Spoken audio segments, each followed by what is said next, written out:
é quase que a mesma coisa que tu dá um estudo bíblico para um grupo, né?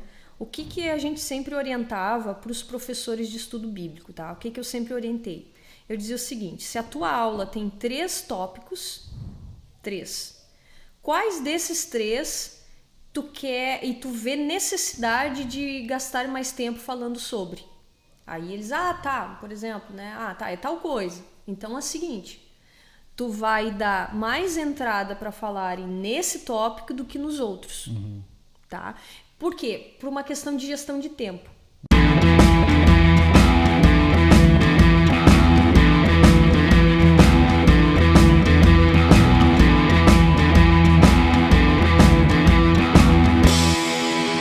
Fala pessoal, tudo bem? Eu sou o Lennon. E eu, Alexandra Trentin. E seja muito bem-vindo ao nosso podcast, onde aqui a gente traz conteúdo para pregadores todas as semanas.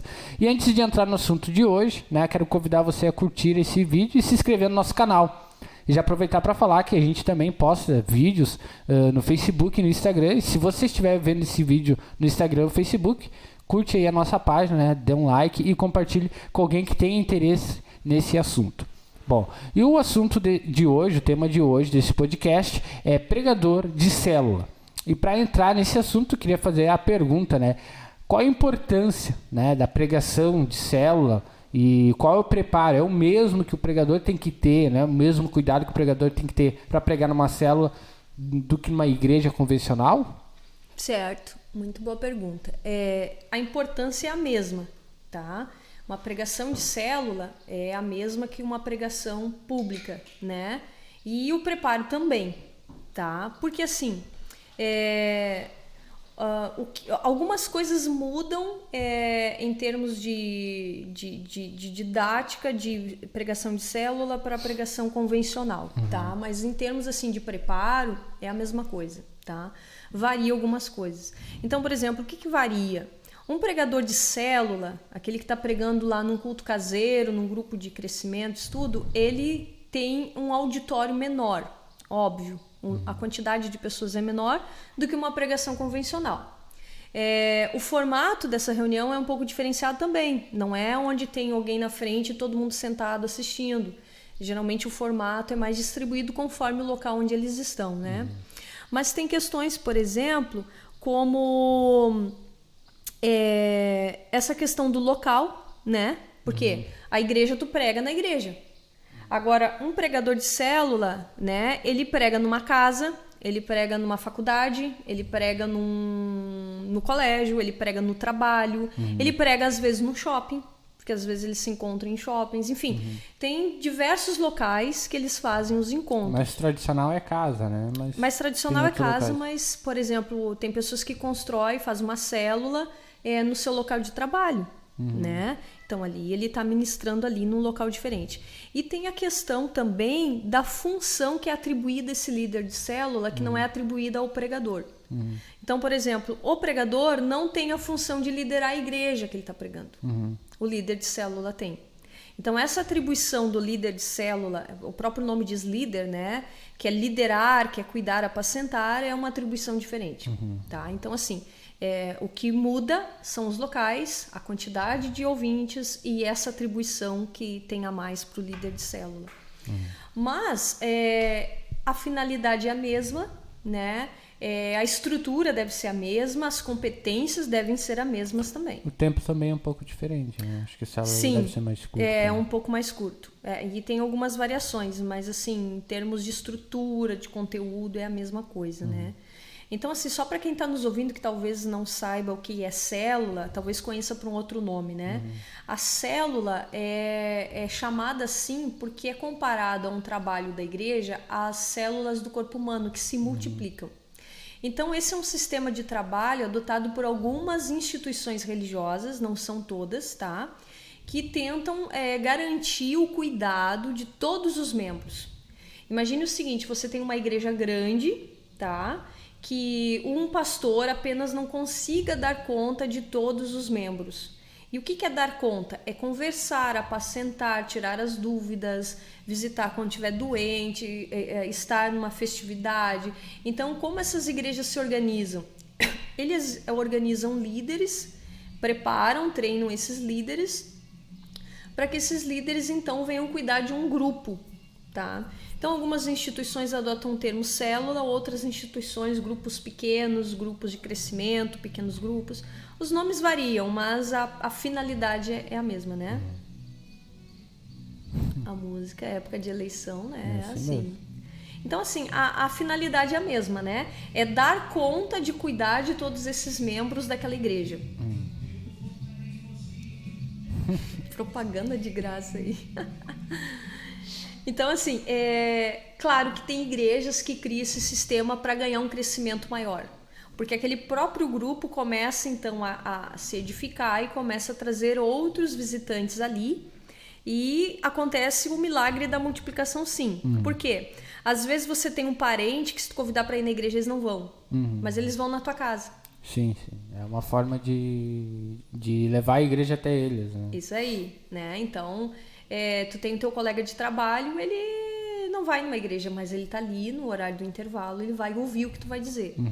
Então, esses grupos, eles conseguem atingir um grupo que talvez nunca pisaria numa igreja inicialmente. Então, esse é o sistema de célula. E eles nomeiam um líder que faz essa intermediação. Geralmente tem quebra-gelo, tem louvor, tem testemunho, ação de graça e tem uma mensagem. Ou algumas igrejas adotam a mensagem que o líder de célula vai reforçar do que o pastor pregou no culto público, ou já vem um roteirinho e eles seguem aquele roteirinho. Então, são formas diferentes, né? Mas basicamente é isso. O pregador de célula, ou líder de célula, às vezes o líder de célula não necessariamente vai pregar sempre, né? Ele pode dar tarefa para outras pessoas, mas geralmente é ele. Ele tem incumbência de pregar literalmente, né?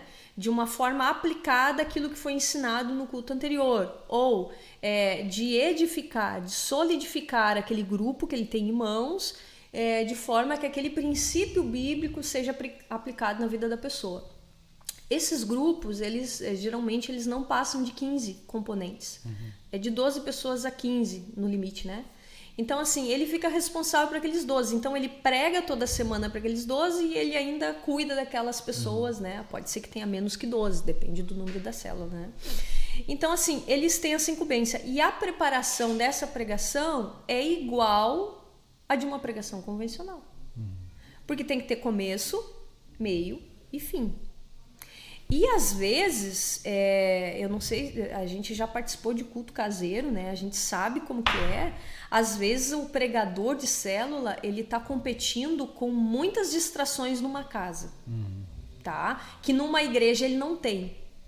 Então ele precisa ter essa habilidade maior de manter a atenção das pessoas. Daqui a pouco, o ambiente em que eles estão tem algum estímulo externo, ou uma televisão ligada, ou alguém da casa que não é crente e que a célula é feita na casa dele, porque a mãe ou o pai ou o irmão quer fazer. Então tem essas coisas aí, esses impasses que às vezes acontecem, da pessoa ter que contornar isso. Então ele precisa ter esse jogo de cintura também.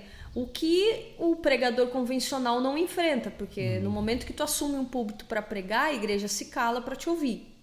E às vezes acontece disso. Ou, por exemplo, tu tá fazendo célula num presídio, tá fazendo um grupo de estudo num presídio, acontece também. E às vezes tem os presidiários que estão ali ouvindo, mas tem os presidiários que estão lá jogando futebol, jogando carta, fazendo outra coisa no horário de intervalo deles.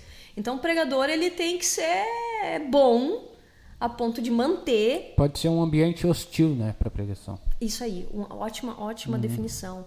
O ambiente, ele é hostil, às vezes. Né? Ele é hostil.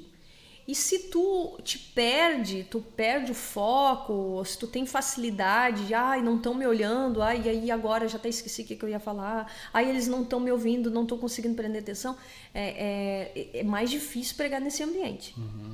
Tá? Então, assim, dizer que um líder de célula não é pregador é mentira. Ele é um bom pregador. Tá? Porque ele desenvolve uma capacidade de foco e concentração que um convencional às vezes não desenvolve.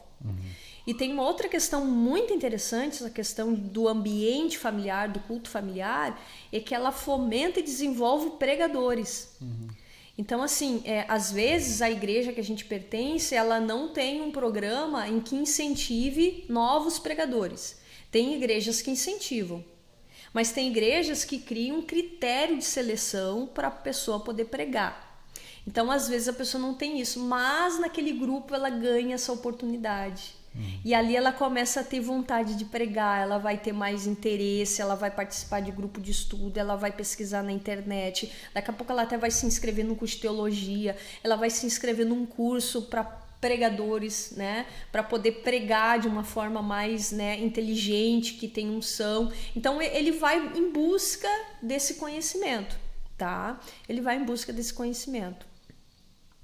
Esse ambiente doméstico, familiar, porque a gente costuma falar em célula, a gente logo vem às casas, né?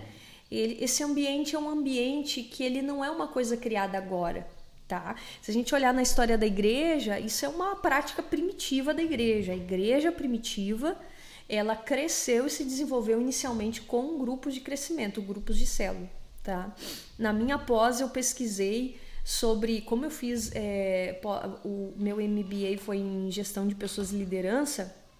Eu queria estudar as lideranças dessas células, desses grupos de crescimento, né? Então foi muito interessante. Fiz um estudo de caso de uma igreja aqui da cidade que teve um crescimento muito grande, né? Por justamente adotar esse sistema. Mas eu estudei como funcionava internamente esse sistema, né? Então, assim, e aí tinha que passar, obviamente, pela história da igreja. Então, tu vai lá para a história da igreja, tu percebe que na história da igreja, ela utilizava esse sistema. Não havia uma igreja física tal qual a gente conhece hoje, né? Lá no começo, né? O que existia eram cristãos que se reuniam nas casas e eram ensinados ali. Eles, em família mesmo, eles aprendiam sobre aquilo que era ensinado pelos discípulos, pelos apóstolos, né? Então, esse sistema celular, ele é antigo. Na Idade Média, a Igreja Católica, então, né, nomeada Igreja Católica, ela tinha esse sistema também. Que nem a gente já viu na história da igreja, que nem a gente já tem um podcast sobre isso.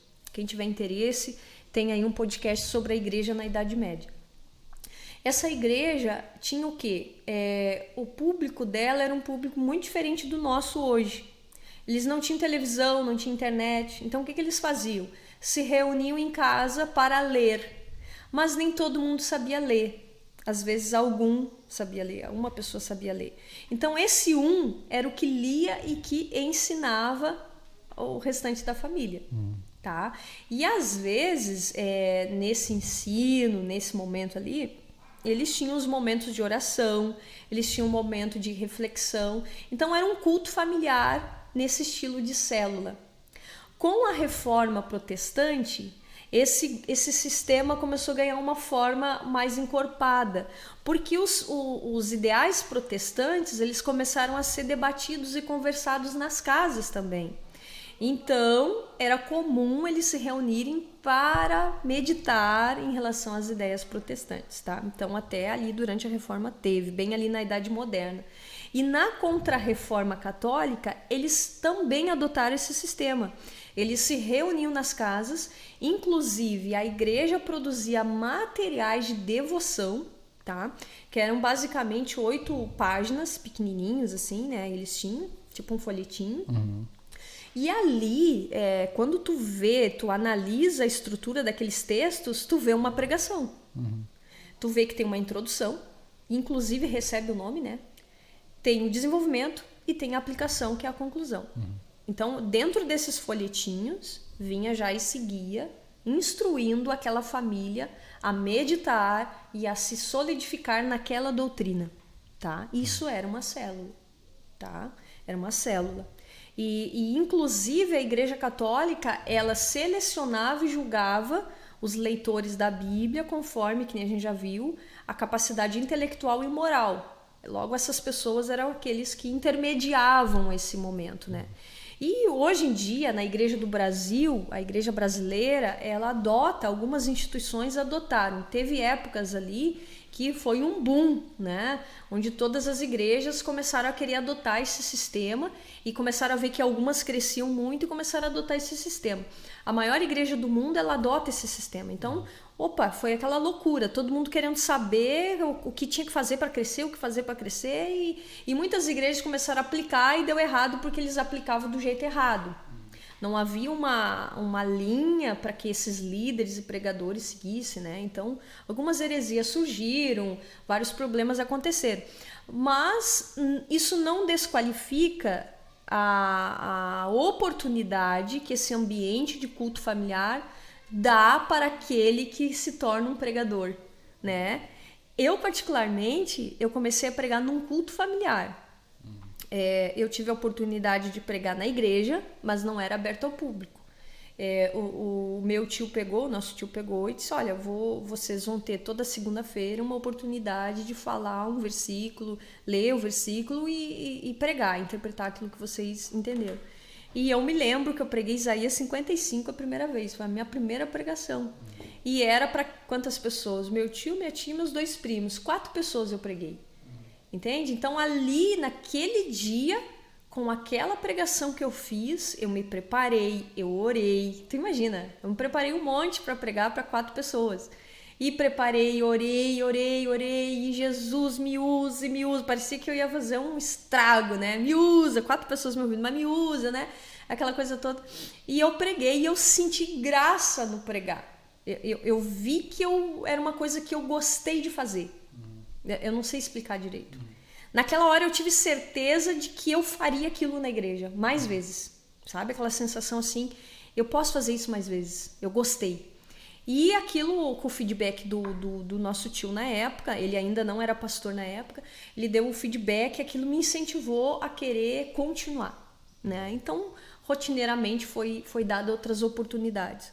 E foi um ambiente de culto familiar, né? Então, veja só, esse ambiente familiar de culto, seja o culto que a gente faz na nossa casa, vamos dizer, a gente é de uma igreja que não tem célula, a gente não pertence a um grupo de célula, não sou pregador de célula, mas eu faço culto familiar na minha casa. Bom, ali a gente sente o gostinho da coisa, né? Sim. E ali dá aquela vontade de pregar. Então, esses ambientes informais, eles acabam criando pregadores formais. Sim. E se for ver, começa de uma forma pequena, né? Mas já com bastantes desafios, né? Porque ali, que nem tu disse, né? Ali começa para alguns, né? Mais do que ajudar as pessoas que estão ouvindo, tá ajudando a própria pessoa que está pregando. Ela entender como é que funciona, né? E já enfrentar as primeiras dificuldades de distração do lugar, né? A questão também da atenção, né? O ambiente informal. Então, assim, a importância é tanto para um lado quanto para o outro, né? Sim, desenvolve, além de dar oportunidade, desenvolve nesse pregador essa habilidade. Sim. E o pregador, assim, para pregar na célula, assim, qual que seria a principal dica para ele, para que ele cuide? Ele tem que ter a pregação que ele vai dar bem preparada. Porque, que nem eu disse, assim como ele pode estar num ambiente propício para ouvir, ele pode estar num ambiente que não está tão propício para ouvir. Ele pode ter fatores externos que atrapalhem o desempenho dele, né? Ele pode ter. Então, ele tem que estar muito bem preparado, porque vai dar aqueles apagão. Pode ser que dê um apagão, entendeu? Eu me lembro, nós estávamos fazendo um culto uma vez, né? Numa família muito festeira, feliz e alegre, contente, né? Que a gente ama muito. E eles começaram a conversar no meio da pregação, né? Então, assim, para eles aquilo era normal. Porque, assim, ó, geralmente, uma pregação em grupos de crescimento, assim, ou cultos caseiros, que nem era nesse caso, é uma pregação que as pessoas não estão acostumadas com o ambiente religioso. Sim, sim. Pensa comigo, assim como tu tá pregando para os membros de alguma igreja, tu também, nesses grupos, tu tem pessoas de fora que não estão acostumadas com o ambiente religioso. Qual que é o ambiente? Em que um fala e todos escutam. Ali as pessoas interagem, também tem essa questão. Interagem, exatamente. Então, o nível de interação que se dá numa pregação dessa depende muito da orientação que recebe da igreja, que a pessoa está vinculada, e a dinâmica daquele lugar. Mas, geralmente, assim, pode acontecer das pessoas falarem, Me alcança não sei o que, pega lá, não sei o que. Tu tá falando, a pessoa tá falando junto, entendeu? Então existe isso, e isso pode dar um apagão. Pode te tirar do foco, pode te fazer te perder, né? E pode dar a impressão de que Deus não está naquele lugar. Pela informalidade, às vezes. Pela falta de reverência que às vezes existe. Tá? Então, às vezes tem essa falta de... Parece que tem essa falta de reverência, tá? Agora, claro, se tu tá num ambiente mais seguro, mais organizado para isso, as pessoas já têm um nível mais de costume de estar nesse ambiente, né? Tu consegue conduzir com maior fluidez, maior facilidade. Mas, lembrando, né? É um grupo de crescimento e de multiplicação. Então, pessoas de fora vêm que não necessariamente estão acostumadas com o ambiente religioso. É a mesma coisa que tu vê assim, ó. Às vezes tu vê uma pessoa que é visitante na igreja pela forma com que ela se comporta no culto. Tem gente que atende o telefone no culto. Eu já vi. Atende o telefone no culto. Então, por quê? Porque ela atende o telefone em qualquer lugar, entendeu? Sim. Ela não está ambientalizada com aquele lugar ali. Então, nesses grupos aí pode acontecer esse tipo de imprevisto. Então, o pregador tem que estar muito focado, muito, muito consciente do que ele tem para falar. Principalmente os tópicos, né? Ele tem que ter os tópicos bem pá. Se der problema e eu esquecer o que eu estava falando, eu vou pro outro. Entendeu? Ele tem que ter esse jogo assim do improviso, né? Acho que a palavra certa é o improviso. Isso aí para um pregador depende, o perfil é assustador essa parte assustador. De improviso. Eu acho que assim, a simplicidade acho que é um dos principais fatores de uma pregação na célula. Também. Né? Porque tu tem pouco tempo, né? Pessoas que estão ali são pessoas que muitas vezes, né, nunca entraram dentro de uma igreja, então linguajar, já esquece o linguajar crentez, né? Não pode usar dialeto de crente. São pessoas que algumas palavras não vão entender o que tu fala, né? Então tem que ter simplicidade na escolha do conteúdo, na forma de abordar, tem que ter essa empatia, né, pelo público. E eu acho que uma das habilidades assim que mais que é diferente de um pregador de uma igreja é justamente conseguir trazer essa atenção para a pregação. Porque o pregador numa igreja, ele vai usar o quê? Ele vai usar a dinâmica, né? Olha aí pro irmão do seu lado, ou vai falar um pouco mais alto. Mas quando tu usa essa dinâmica, depende da dinâmica que tu vai usar ali. Se tu manda, por exemplo, o irmão olhar pro lado numa célula, já tirou a atenção. Motivo para gerar conversa, né? Então tem que ter esse equilíbrio, e eu acho que essa habilidade é a mais difícil, né? Principalmente porque isso não é um problema na igreja, né? Mas ali naquele ambiente então, e isso pode atrapalhar. E tem uma questão também muito interessante nesses grupos, que quando esse grupo ele adota a postura de que todos podem contribuir e falar, a pessoa que está mediando, que está fazendo ali o controle da discussão, ela tem que ter muita habilidade de cuidar para que eles não saiam do assunto. Exatamente. E a gente tem isso na igreja, só que na igreja, por exemplo, não de forma exposta, né?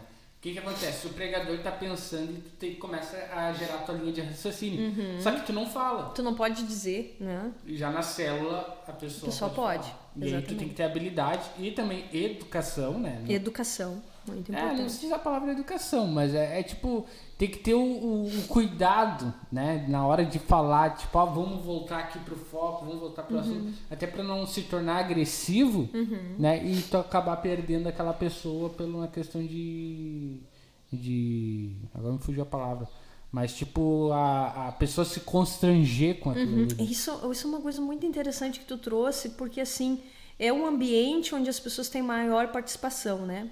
Então tu imagina, eu começo a pregar, vamos dizer que o meu grupo ele prevê essa participação. Óbvio que eu vou começar a pregar, vou começar falando, e lá pelas tantas as pessoas vão começar a contribuir. Lá pelas tantas vem uma contribuição muito boa, que tá na linha, que tá ali, que contribuiu, mas daqui a pouco o cara sai totalmente fora.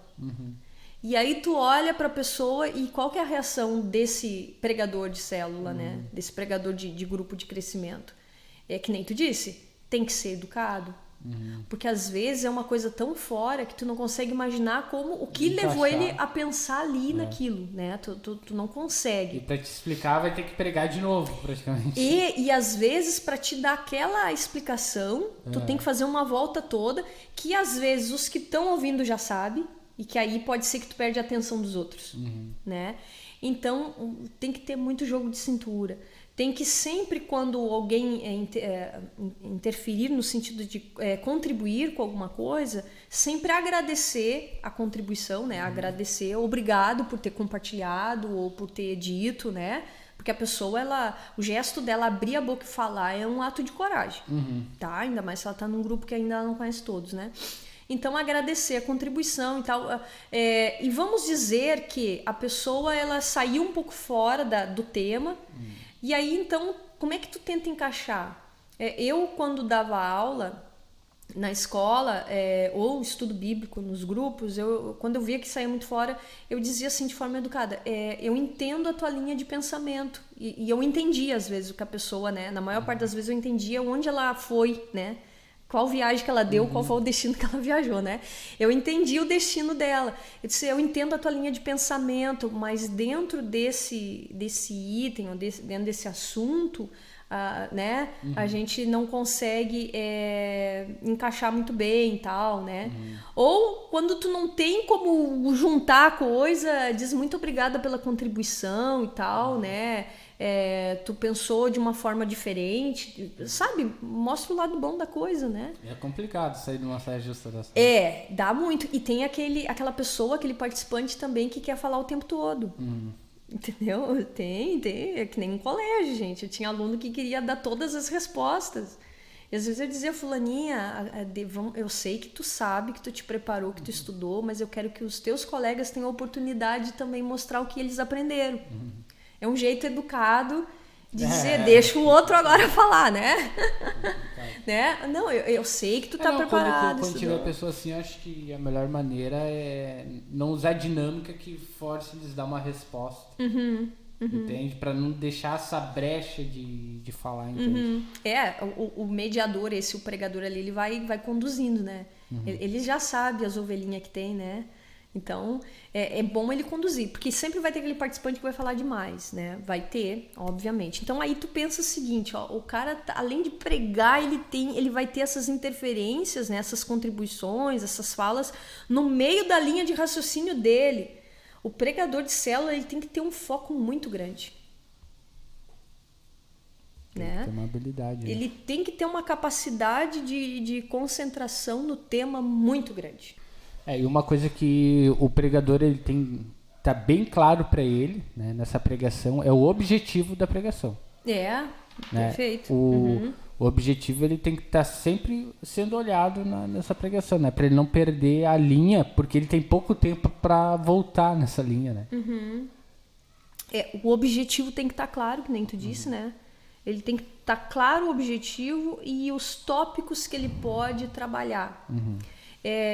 É quase que a mesma coisa que tu dá um estudo bíblico para um grupo, né? O que a gente sempre orientava para os professores de estudo bíblico, tá? O que eu sempre orientei? Eu dizia o seguinte, se a tua aula tem 3 tópicos, 3, quais desses 3 tu quer e tu vê necessidade de gastar mais tempo falando sobre? Aí eles, por exemplo, né? É tal coisa. Então é o seguinte, tu vai dar mais entrada para falarem nesse tópico do que nos outros, tá? Por quê? Por uma questão de gestão de tempo, né? Vamos dizer, eu tenho 1 hora para fazer isso. Aí tu gasta muito tempo num ponto que não é tão importante assim pro E que o pessoal objetivo. fica ali debatendo e trazendo coisas que é importante, mas não é o foco daquele encontro, entendeu? Então, o que eu dizia? Selecionem os tópicos, né? Deixar isso muito claro, que nem tu disse. O objetivo tem que estar claro. Uma vez o objetivo estando claro, tu vai fazer o esboço. Tá aqui os tópicos. 1, 2, 3, vamos dizer, né? Desses aí, qual é o mais importante? Foca nesse. E aí, tu vai falar o outro em linhas gerais e vai dar mais tempo para aquele, tá? O que isso te ajuda? Te ajuda a gerenciar o tempo e te ajuda a organizar essa participação do pessoal. Tá? Mas veja só como esse pregador de célula ele tem que ter a habilidade de manter o foco do objetivo daquela pregação. Entende? Porque eu acho que justamente por causa do tempo, né? Sim, porque às vezes 1 hora é para tudo, não é só para pregar. Exatamente. E aí a pregação lá, para te chegar naquele objetivo, tu vai chegar, tu vai contar uma história, depois tu tem a parte do engajamento, né, para o pessoal prestar atenção, enfim, e aí os exemplos, né? E ali ali tem que ser rápido, né? E aí se tu não tá olhando o objetivo toda hora, tu pode acabar o teu tempo ali, né? E tu não ter chegado lá ainda. Não ter chegado lá. Faltou exemplo, faltou contextualização, né? Faltou aplicação. Sim. A pessoa que está te ouvindo num grupo desse, ela precisa ter a sensação de que ela não perdeu tempo. Porque não é só um encontro amigável. O que acontece é o seguinte, ó, e aí é um problema muito grave, tá? Isso quem é da área, escute atentamente. Muitas vezes a célula ela é bem sucedida pela questão da koinonia que acontece nos bastidores. E o que é a koinonia? Eles conversam entre eles para orar, para jejuar pelos propósitos deles. Então tem essa koinonia espiritual. Que é bom, né? Que é ótimo. E tem a koinonia mais física, que é a do lazer. Geralmente esse grupo passeia junto, faz coisas juntos, estão sempre juntos, se tornam amigos, tá? Então, às vezes, essa condução do culto feito pelo líder de célula não é tão boa, mas na parte da koinonia ele é bom, ele consegue suprir. Só que, às vezes, essa célula, eles se tornam ótimos amigos. Ela é nota 10 no aspecto união. Mas, em termos de solidificação, de aprendizado da Bíblia, de princípios, de valores, fica em defasagem. Sim. E aí que entra a pregação, né? E o problema é na pregação. Isso aí. Então, assim, muitas igrejas tiveram problema. Por quê? Porque as células ou acabaram se tornando separadas da igreja, e aquele grupo achou, nós temos a nossa igrejinha agora, né? Ou aquele grupo cometeu algum tipo de heresia, alguma coisa. Por quê? Porque não teve um bom líder de célula que conduzisse para a palavra. Porque dizer achismos, o povo vai dizer achismo. Eu acho isso, eu penso aquilo. O mundo está cheio de opinião. Agora, o líder de célula, além de ter uma boa base bíblica, ele tem que ter essa habilidade de conduzir essas pessoas para a verdade, para a base que a igreja dele está pedindo que ele traga. Sim. Né? Então ele precisa ter essa habilidade de trazer essas pessoas para aquilo que a igreja está pedindo para ele fazer. A célula, que nem tu disse, tem vários objetivos, né? Mas a solidificação é com certeza a mais importante. É a mais importante. E essa solidificação, ela tá na responsabilidade do pregador, né? Então, por isso a importância do pregador estar preparado para isso. Sim, né? Exatamente. Tu pode até, daqui a pouco, deixar numa célula um pregador iniciante e tal, 1 ou 2 vezes, mas se deixar só no iniciante, né? Aí aquela célula vai ficar defasada nisso, né?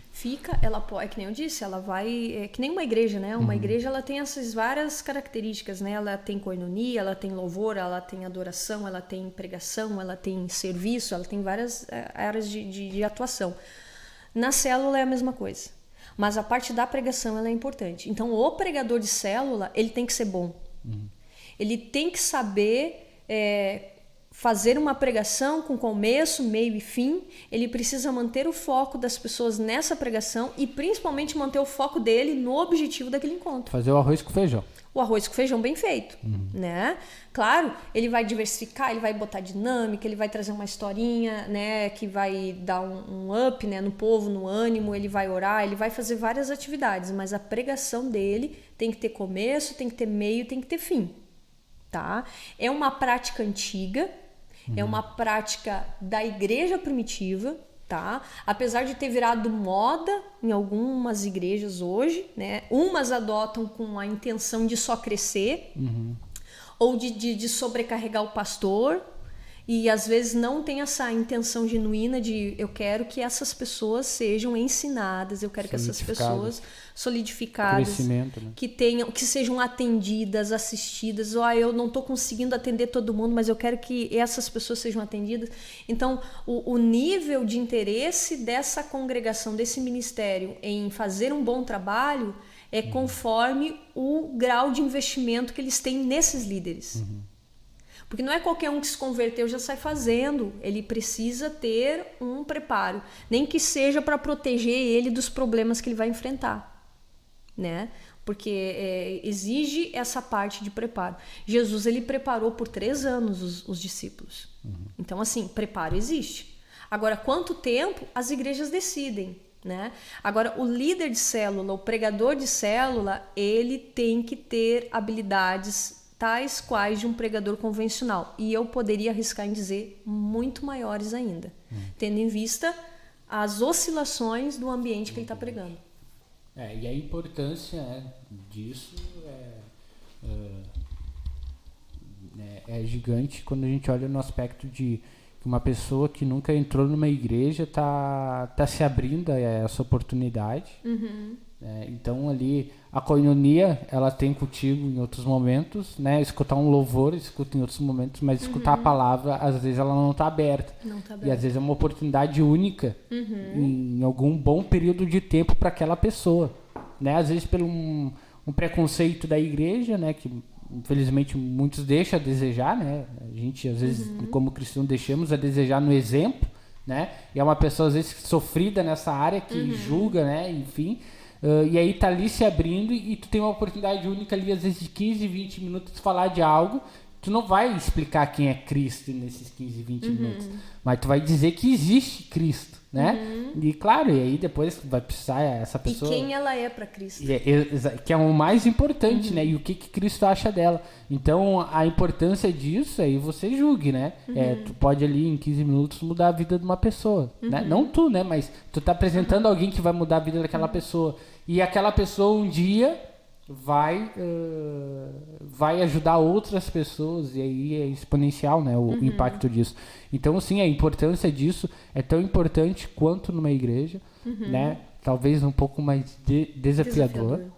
Né? Um pouco mais desafiador, mas a importância é a mesma. O preparo, se conseguir ter o mesmo preparo de uma pregação, porque também, às vezes, né, tem a questão do tempo, a pessoa não consegue se preparar, falta de conhecimento, mas se puder ter, entenda que está mexendo com algo muito importante, assim como um pregador de uma igreja pregando para 1000 pessoas. Né? Exatamente. Ele precisa se preparar. Exatamente. Certo que existem outras habilidades, tem que interceder pelos integrantes do grupo, tem que liderar, tem que preparar o ambiente, tem... Mas a pregação é o que vai determinar o crescimento saudável ou não dessa célula. O crescimento saudável está na responsabilidade do pregador. Do pregador. Porque assim, a célula, esse nome célula é porque células do corpo humano. Quando tem uma célula defeituosa no corpo humano, se multiplica células com defeitos. Então, quando o meu grupo ele multiplica sem ser de uma forma saudável, de forma instruída, alicerçada na palavra, ele vai dar defeito depois. Porque vai multiplicar o mesmo defeito que eu tive aqui, a mesma defasagem aqui, vai se multiplicar lá. Né? E o que mantém as pessoas no caminho? É a palavra de Deus. É nisso que a gente crê. Né? A gente precisa fazer com que essas pessoas foquem na palavra e naquilo que Deus diz para elas. E não no que a circunstância diz, no que as filosofias dizem ou no que o mundo diz. É no que a palavra diz. E como que ela vai conseguir estar alicerçada se ela não ouvir? Né? Porque esses grupos de crescimento, em algumas igrejas, por exemplo, a igreja lá dos Estados Unidos, o pastor, Rick Warren, eu não sei pronunciar o sobrenome dele, mas eu sei que o nome é Rick Warren. Ele é escritor do livro Uma Vida com Propósito. Famosíssimo, né? E ele começou a aplicar células lá na igreja dele e, claro, gerou um crescimento exponencial, assim, né? E ele começou a perceber que a congregação se reunia para comer, para conversar, e às vezes eles só oravam em um versículo e passavam mais tempo falando fazendo fofoca, literalmente, né? Ele não usou esse termo, mas falando, né, de Um coisas, laudo né? cristão. E aí ele disse, não, para aí, tá errado. Então o que ele fez? Ele começou a dar um roteiro para os líderes de célula. E ele começou a dar um roteiro daí para que eles seguissem o tema, o objetivo do encontro. Então ele trouxe aquelas pessoas para a palavra, que era o foco, não era só se reunir para comer, beber e orar junto. Era a palavra. E isso trouxe um crescimento maior e um crescimento saudável da igreja dele. Então é interessante usar o estudo de caso desse pastor também, porque a gente percebe que ele começou, mas como ele não estava fazendo do jeito que os líderes, que os pregadores de célula trouxessem para a palavra, a multiplicação estava ficando doente, né? Então isso é interessante pensar.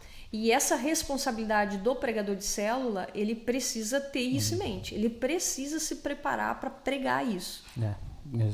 Não pense que é um tiro de canhão, né, para matar um mosquito. Não. Porque Deus ele não olha a quantidade, mas ele olha o indivíduo, né?